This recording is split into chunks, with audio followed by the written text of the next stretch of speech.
छत्तीसगढ़ के एक छोटे से कस्बे में रहने वाला अरुण एक वक्त पर बहुत ही फेमस पेंटर हुआ करता था। लेकिन जैसे जैसे वक्त गुजरा, आधुनिकता बढ़ी, नए आर्टिस्ट आए तो उसकी पॉपुलैरिटी फेड होने लगी।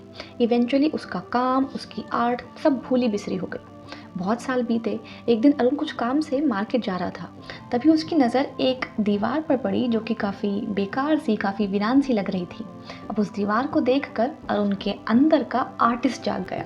हालांकि उस दीवार के अच्छा बुरा या कैसा भी होने से किसी गांव वाले को कोई फ़र्क नहीं पड़ता था, लेकिन अरुण ने ठान ली कि वो उस वॉल को रिक्रिएट करके ही छोड़ेगा। बस फिर क्या था, as a great artist that he was, उसने उस बेकार सी वीरान सी दीवार को ट्रांसफॉर्म कर दिया एक ब्यूटीफुल लैंडस्केप में, जिसमें माउंटेन्स थे, रिवर थी और माउंटेन्स के पीछे सनराइज होता हुआ दिख रहा था। And that landscape actually symbolised renewal of hope and positivity. कुछ दिन बीते और एक माया नाम की लड़की वहाँ आई।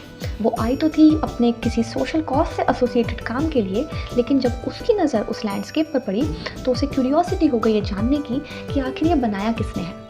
गांव वालों से पूछने पर जब अरुण का पता चला तो वो उसके घर पहुंच गई। और जब उसके घर में उसने इतनी सारी खूबसूरत पेंटिंग्स देखी, तब शी टोल्ड हिम कि उसके फादर एक आर्ट गैलरी ओनर है and she would love to have these paintings in her dad's art gallery for exhibition. Lesson from the story, इस बात से फ़र्क नहीं पड़ता कि हम अभी कहाँ हैं, हम जहाँ हैं हम वहाँ से शुरुआत कर सकते हैं। कई बार हमें लगता है कि अभी तक हमारे साथ बहुत कुछ बीत चुका है और हमारे पास अपॉर्चुनिटी नहीं है, टाइम नहीं है या अब उतना स्कोप नहीं है, बट ट्रस्ट मी, हम जहाँ हैं वहाँ से एक नई शुरुआत कर सकते हैं। अपनी प्रार्थना से और अपने कर्म से बदलाव ला सकते हैं। हमें ये मानना चाहिए कि जो हो गया वो हमारे कंट्रोल में नहीं था।